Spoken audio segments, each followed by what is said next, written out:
Hey there everybody, Coach Brandon here. This week, I'm going to be teaching you guys all about the leg drag pass. So far in all of our guard passes, we've been talking about pointing the feet up and away for the double under, and pointing the feet down and away for the knee cut, the long step, the smash pass, and then all of our ways to deal with the knee shield, like the ankle lift, the lower leg knee cut, things like that, the knee bump and walking back to the center line and all that. Hopefully you guys remember enough of that. Might even be a good idea to pause the video right now and take time to go back and rehearse in your mind what you remember. And now we're coming to another set of passes, where now instead of pointing the feet up or down, I'm going to point the feet to the side and away, either to the right or to the left. And we're going to start passing around the legs. So we've spent time looking at pointing the feet up and away and passing under the legs, pointing them down and passing through the legs. And now we're looking at pointing them to the side and passing around the legs. This week we're looking at it with the leg drag pass. And the other pass that involves pointing the feet to the side and away and going around is the Toriano, and we'll cover that in the future as well. So let's first see what is the leg drag pass and what is the flank position, which is closely associated with the leg drag pass. So Adam, with your head toward the camera. There we go. So my whole thing, I come here, I control the feet, pointing them down and away. Now, we've seen I can step to the center of the legs, and I can go into my knee cuts and all that.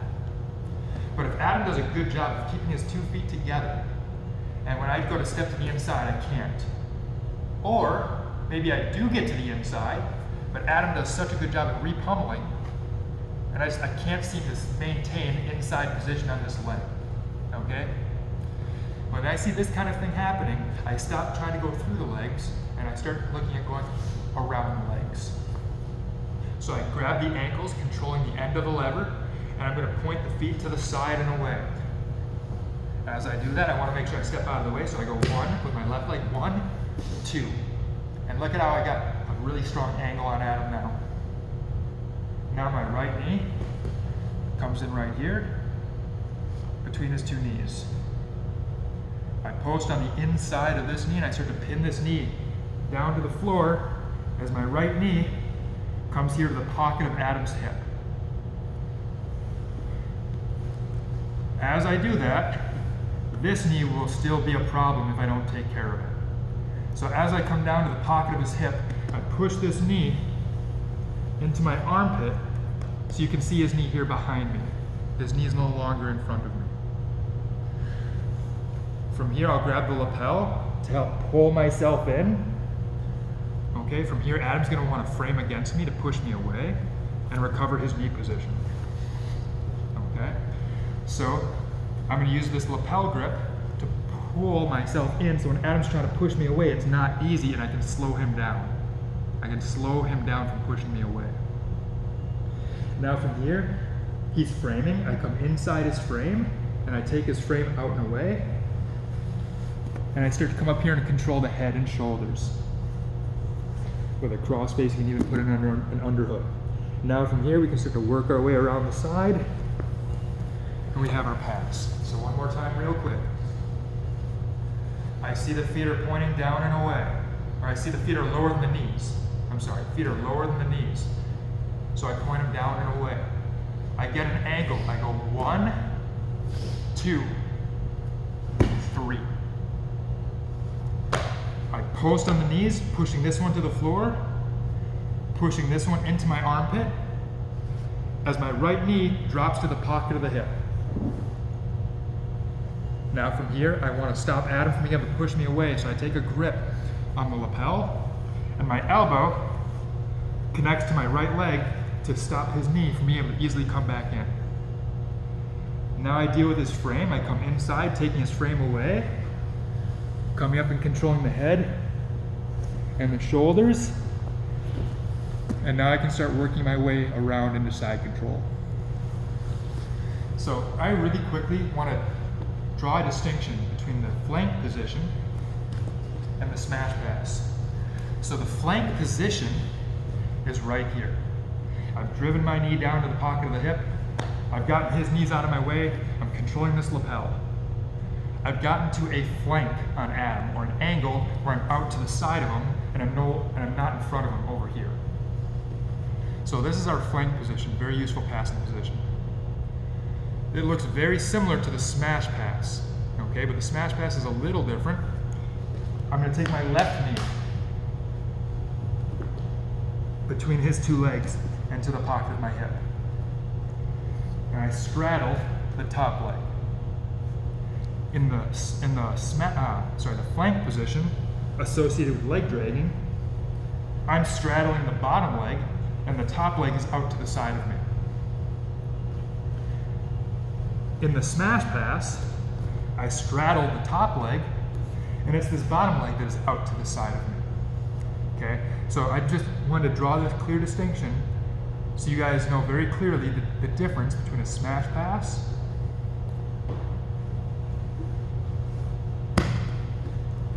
and the flank position, which is associated with the leg drag pass. Okay?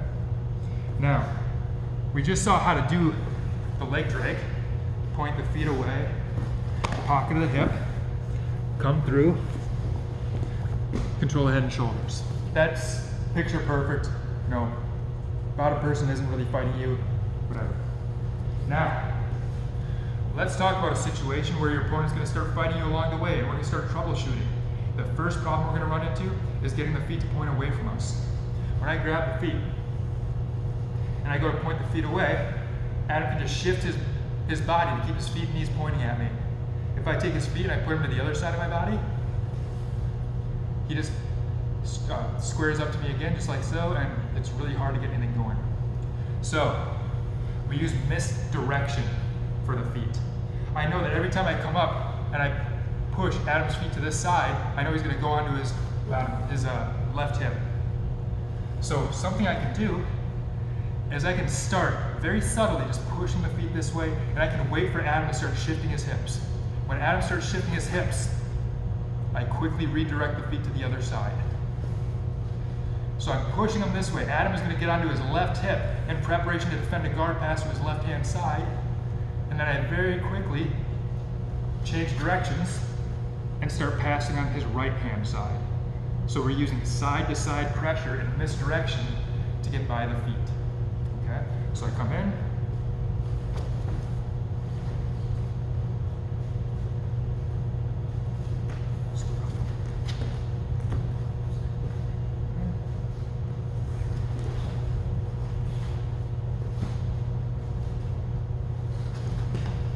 just like so. Sometimes you have to do this more than once. If he's really good at tracking you and going back and forth, it might end up looking like this.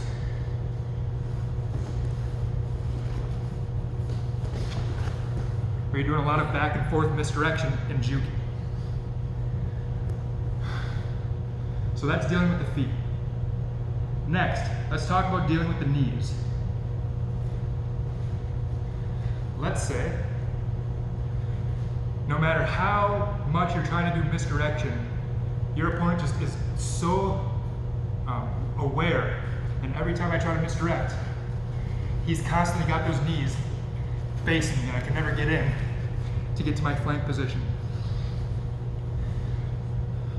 When the knees are in my way, for the leg drag pass, I really like to use an inside knee post. So, I point the feet away. He gets onto his right hip a little bit, and he's got this knee facing me. I'm going to post my right hand, eventually my right hand.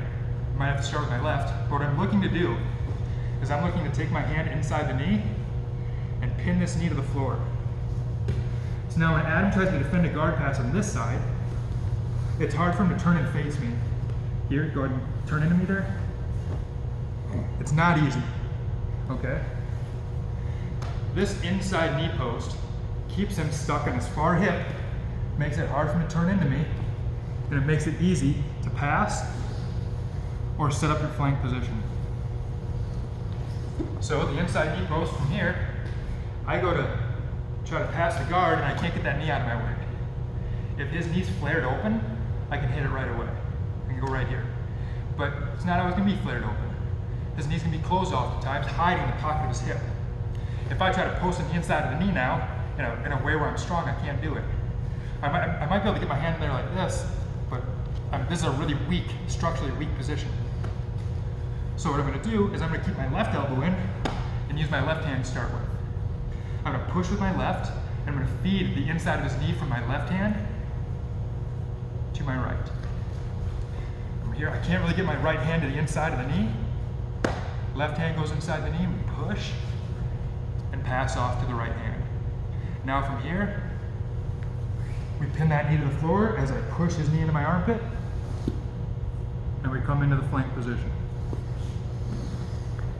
So that's the inside knee post on the top leg. We can also do an inside knee post on the bottom leg. I go here, he turns. Now, like I said, my right hand, I don't have great access to the inside of this knee. But the inside of this knee is face me, it's right there. So another thing I can do is I can take my left hand to the inside of the knee. I'm gonna use my right hand on the ankle to control his foot, and I'm gonna pin his knee to the floor on this side. Now look how I'm back in a push-up position. When Adam tried to catch me with his leg, my legs, I'm too far away. If I stand here, you can catch me, and that'll tie me up. So I'm here, so his feet can't reach. I'm gonna walk to the other side, and I'm gonna use this ankle grip to pass his foot into my armpit.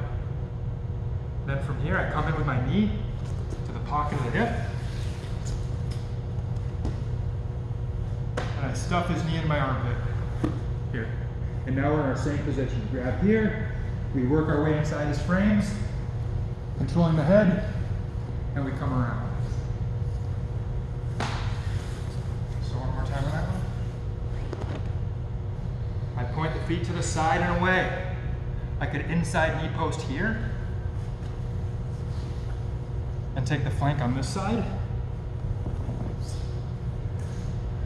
Or I could post in the inside of this knee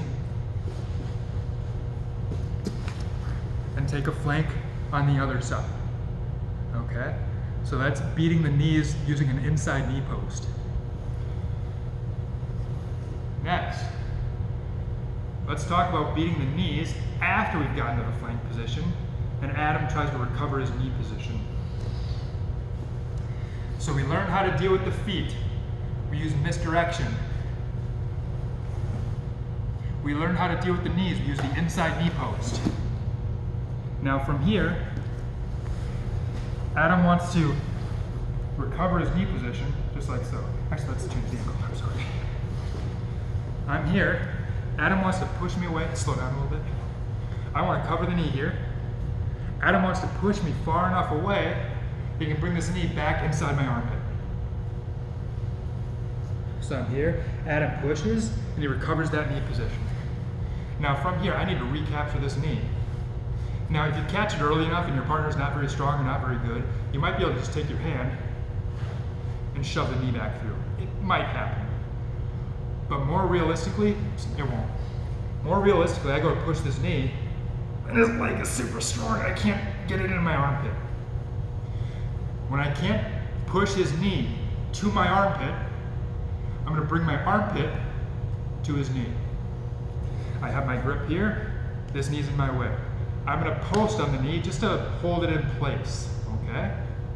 He's going to keep trying to run that knee across my body, that's fine. I'm just going to post and hold it. Now from here, my head and my shoulder and my armpit rise. My body goes this way, so my armpit covers his knee again. And now I come back and I collapse his knee. From here, Adam pushes me away. He recovers his knee position, just like so. You might be able to push it right through, but probably not. I go to push and it's strong. So rather than pushing his knee to my armpit, I bring my armpit over the knee. Here. And I collapse. Okay? So, we've seen how to beat the feet with misdirection. We've seen how to beat the knee using an inside knee post to either side, to go to a flank on either side of the body, either the far side or the near side. Now we've seen how to recover the knee position after he's brought it back in. Go ahead. Now, let's talk about the next step of the guard pass. We pointed the feet away, we got to the pocket of the hip, And now we need to make that transition from the hips to the head and shoulders, the so-called cranial shift. I don't want to make this shift haphazardly. If I rush this and go up to Adam's head, and he has his frames in my way, he recovers his legs. So from this position, I like to deal with the frames. There's a couple ways I can deal with them. I can deal with this is going to be my action hand. Right, this hand, my power hand, solidifies everything. Anchors onto his head and shoulders, my power hand. We'll talk more about this in the future, but understand the hand that controls the head, I often refer to as a power hand. This hand will be my action hand. This is the one that is going to be doing the action. So I can come inside the elbow here and frame inside this frame. So I'm coming in, inside position. I'm going to use my elbow against his elbow to take that frame out and away. Now I have the inside position. I can come up, leaning forward to control the head and score an underhook here. And now we're ready to come across to side control. So that's dealing with the frame coming in from the inside. We can deal with the frame coming from the outside. Maybe I can't get inside here, but I can just grab the wrist and pin. Okay, he's framing. I take the wrist, I push it across, and then I pin it with my body. I just collapse onto it. Now I come over the shoulder, taking a head control, underhook, and now I can tightly work my way around to side control. So again, I'm here, he frames. If the knee position gets recovered, go ahead, we recapture. He's framing again. I can deal with the frames with my action hand. My action hand can either go on the inside or it can come here on the outside. Either way, once we deal with the frame, my action hand comes up and I get control of the head and shoulders. And now we're ready to start working our way past the guard, and we might even get some back exposure here. Let's look at another situation where now maybe this time I use misdirection to point the feet away. I use an inside knee post to pin the knee and come into the flank position, and I take my knee in the pocket of the hip. My power hand sets in the lapel, and I lock everything in place. Now from here, maybe Adam is framing, and I feel that I can't get inside the frames. Like he's too strong. Like maybe it's like a really strong, like Adam Bischoff or another strong, really strong student. I can't push this thing away. Now I'll use a knee-to-knee pass off, and I'll pass by bringing my knee onto his torso. Rather than getting in chest to chest, which I can't do against frames, I'll go knee to chest, or really knee to pocket of the hip. So I get my power hand here. I'm going to use, let's change the angle just a bit. I'm going to use my left knee against his hips. I'm going to use my left, post my hand on the floor. My left knee is going to push his hips across. And I connect my knee and my elbow here. How is this working? Let's rotate this angle here. So now you guys know, you saw that my back knee is pushing his hips in. So keep remembering that, that's important. But from right here, my goal is to get my knee to the pocket of the hip. So what is going to happen is I'm going to open that door. Right, it starts off closed. We open. I use my left hip to push his leg through the gap, and then we close it again. Now he tries to turn and face me. The hip out. Yep. He can't get back to the inside position because I've closed this gap between knee and elbow. My power hand set here, Adam goes to recover. I control the pocket of the hip, and it's going to be tough. Okay? So I call that a knee-to-knee pass-off. My left knee passes Adam's hips to my right knee. So one more time. I'm in here, and I close the door between my knee and my elbow. Okay, that's connected, nothing's getting through there. What I'm going to do, I post my left hand on the floor for stability. Right now my left leg is being used for stability. I need to take my left leg and use it to move him. So I'm going to lose my stability.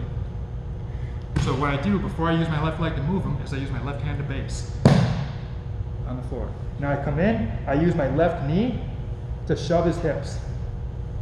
But before I do that, I have to open the door. So my elbow and my knee disconnect.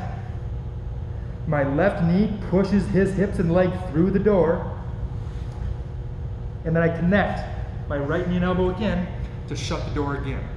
Now when he tries to come back through the door, turn and face me, he can't do so, and I control the pocket of the hips. Now if he frames against me, which is why we did this in the first place, remember, because I couldn't get down chest to chest, but it doesn't matter, I'm still scoring here. And now I have a stable platform to start coming in and working on the frames from here. Okay, so that is the knee-to-knee pass-off that I use.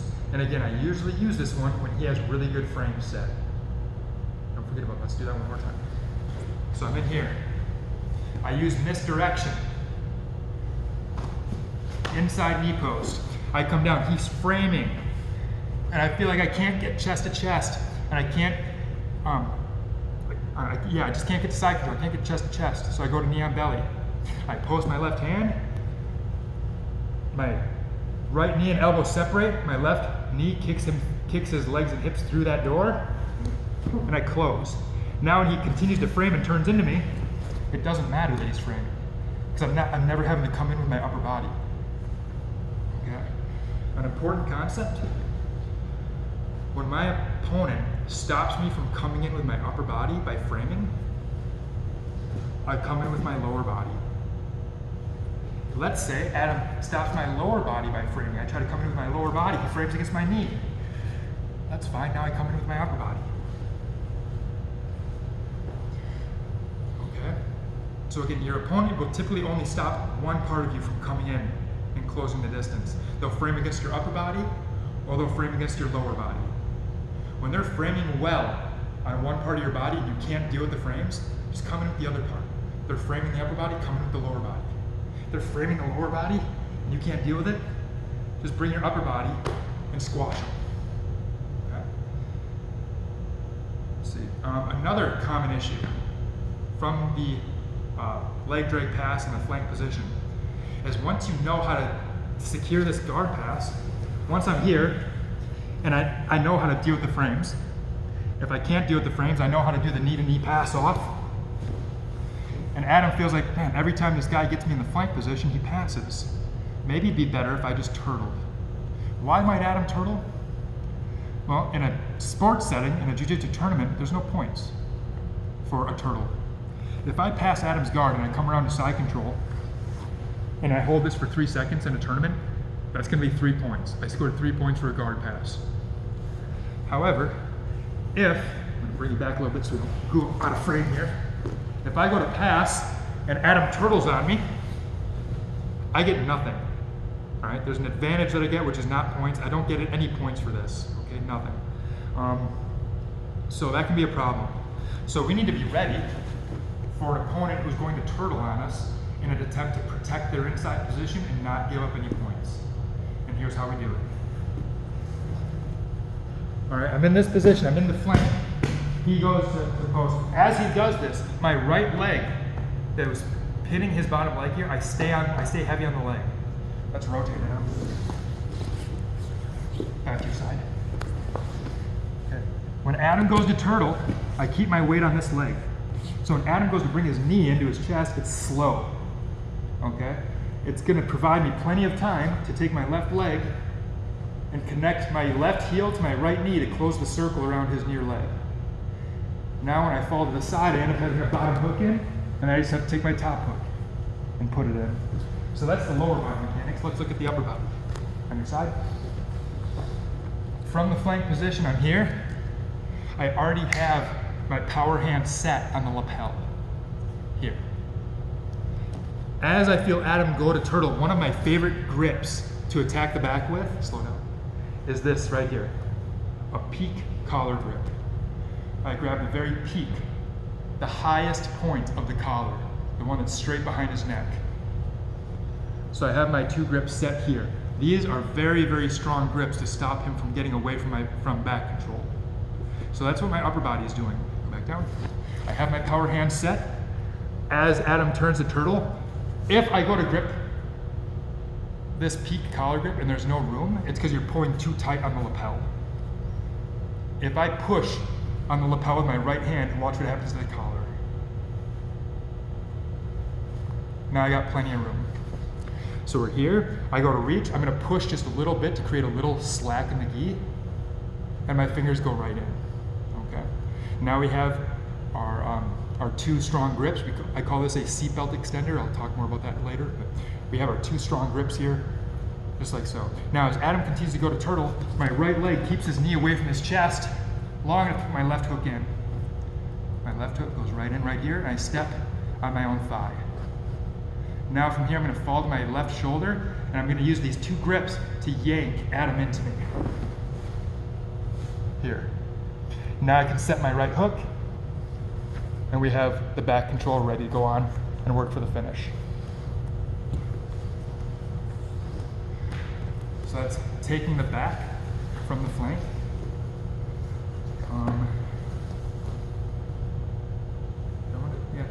As a little bonus, I'll go through I might as well go through the seatbelt extender. Wow, that's so good. Adam, you want to sit on your butt, face the camera? All right. In jiu-jitsu, when you get behind somebody, one of the best ways to just control somebody, or traditionally one of the best ways to just control somebody, is with a standard seatbelt grip. Just like a seatbelt in the car. It goes over one shoulder, under the other. Okay? But the problem with a standard seatbelt grip is it's very easy for Adam to separate my hands, and now he can start escaping. Okay, now I'm losing my set of wedges around his head and shoulders. He might even separate the hands, and then pummel his elbow inside my arm, and now I'm losing control of him entirely. Okay? But the seatbelt extender here is still a set of closed wedges around his head and shoulders, but now it's reinforced by gripping the rope of the collar. So when Adam goes to strip my grip away, it's so hard. If Adam goes to bring his head away for me to escape, the strength of this seatbelt extender grip is so strong, and even as Adam's head goes further and further away from me, go ahead, I can always use this grip to pull him back in. Very, very strong.